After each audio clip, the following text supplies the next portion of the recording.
আজ আমি চলে এসেছি কলকাতার খুবই ফেমাস একটা স্ট্রিট ফুড রেসিপি নিয়ে, যেটা আমরা বাইরে বেরোলেই মাঝে মধ্যে কিন্তু খেয়েই থাকি। তো আজ আমি আপনাদের তৈরি করে দেখাবো মোগলাই পরোটা রেসিপি। বাড়িতে কিন্তু আপনারা অনেক সহজেই এই মোগলাই পরোটাটি বানিয়ে ফেলতে পারবেন। তো মোগলাই পরোটা আমি পুর দিচ্ছি চিকেনের। তো এখানে আমি বোনলেস চিকেন এইভাবে ছোট ছোট করে কেটে রেখেছি।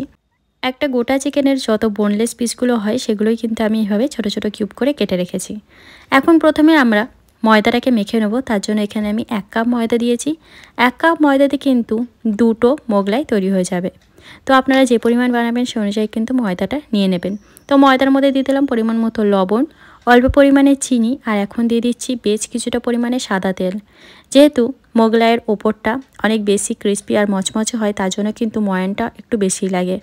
এখানে আমি 1 কাপ ময়দার জন্য কিন্তু 2 টেবিল স্পুন তেল ব্যবহার করেছি। এখন খুব ভালো করে প্রথমে ময়ানটা দিয়ে নিতে হবে। তো দেখুন এইভাবে আমি খুব ভালো করে কিন্তু ময়ানটা দিয়ে নিয়েছি। আর দেখুন এইভাবে ময়দাটাকে কিন্তু হাতে নিলে একটা দলা পেকে যাচ্ছে, তাহলেই বুঝবেন ময়ানটা কিন্তু একদম পারফেক্ট হয়েছে। তো এরপর আমি অল্প অল্প জল দিয়ে ময়দাটাকে এখন মেখে নিচ্ছি। জলের পরিমাপটা আমি এখানে বলছি না, কারণ অল্প অল্প জল দিয়ে ময়দাটাকে মাখলে কিন্তু জলের আন্দাজটা খুব ভালো বোঝা যায়। তো এইভাবে অল্প অল্প জল নিয়ে খুব ভালো করে ময়দাটাকে আমাদের প্রথমে মেখে নিতে হবে।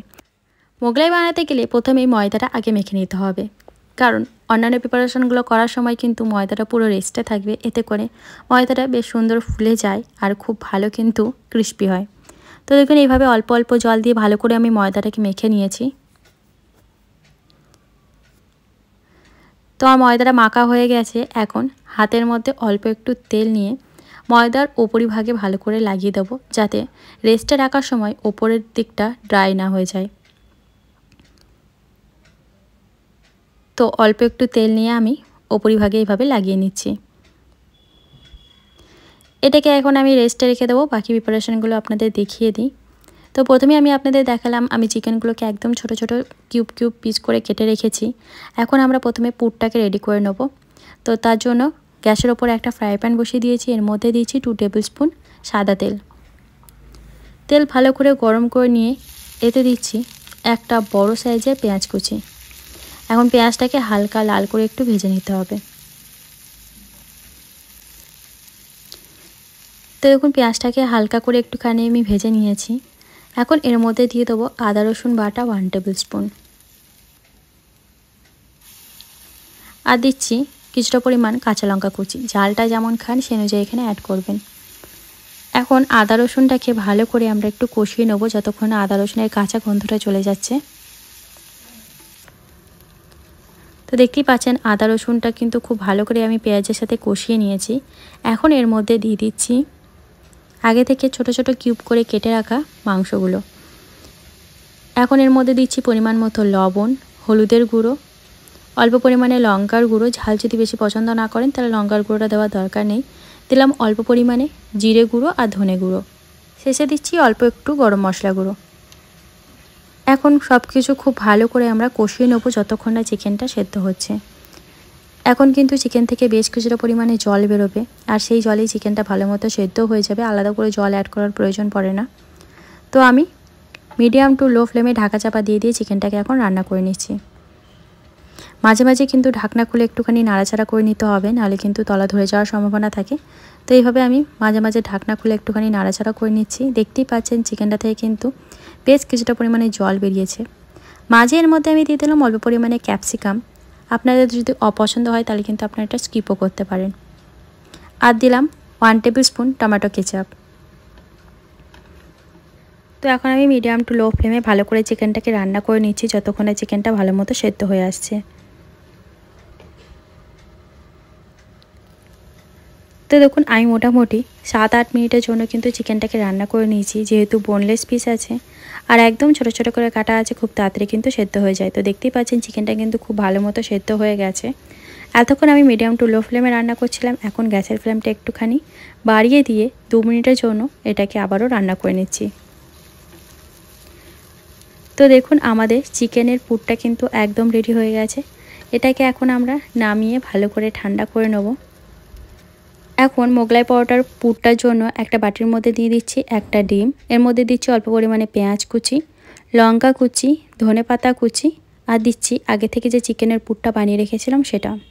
কেমন বড় বা ছোট বানাতে চান সেই অনুযায়ী কিন্তু পুরটা এখানে অ্যাড করতে হবে। তো আমি খুব বড় সাইজের কিন্তু করব না, মিডিয়াম সাইজের করব। তো সেই অনুযায়ী পুর এখানে দিলাম আর দিলাম 1 টেবিল স্পুন ব্রেড ক্রাম্বস। এখন সব কিছু ভালো করে মিশিয়ে এটাকে রেখে দিচ্ছি।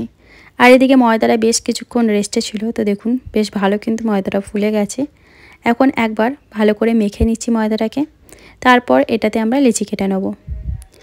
লেচির সাইজটা যেরকম আমরা রুটি বা পরোটা বানাই তার থেকে একটু বড় সাইজের হবে।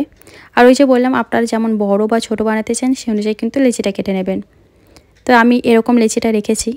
এখন অল্প তেল লাগিয়ে নিয়ে ভালো করে আমরা পরোটাটাকে বেলে নিচ্ছি।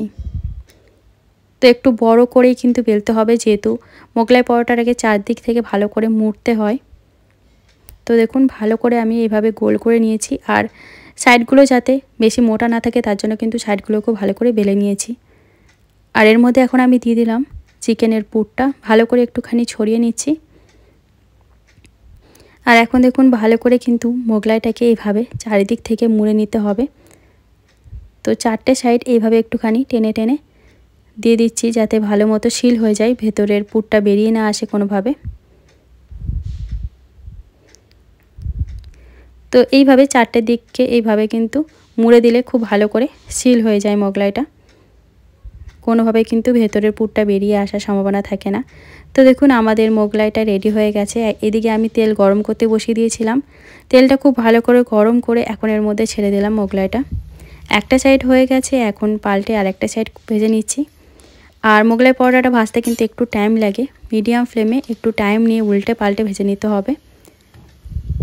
তো দেখুন এইভাবে উল্টে পাল্টে বেশ লাল করে কিন্তু মোগলাইটাকে আমি ভেজে নিয়েছি। তো মোগলাইটা আমার ভাজা হয়ে গেছে, এখন আমি তেল থেকে তুলে নিচ্ছি।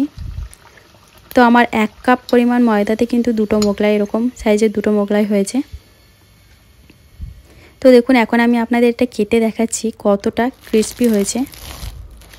তো শুনতেই পাচ্ছেন কতটা ক্রিস্পি হয়েছে আমার এই মোগলাইটা। যদি আজকের রেসিপিটি আপনাদের ভালো লাগে তাহলে প্লিজ ভিডিওতে একটা লাইক দিয়ে চ্যানেলটা সাবস্ক্রাইব করে নেবেন। আর অবশ্যই বাড়িতে এইভাবে কিন্তু একবার মোগলাই পরোটা বানিয়ে দেখবেন। যদি ভালো লাগে কমেন্টে কিন্তু অবশ্যই জানাবেন।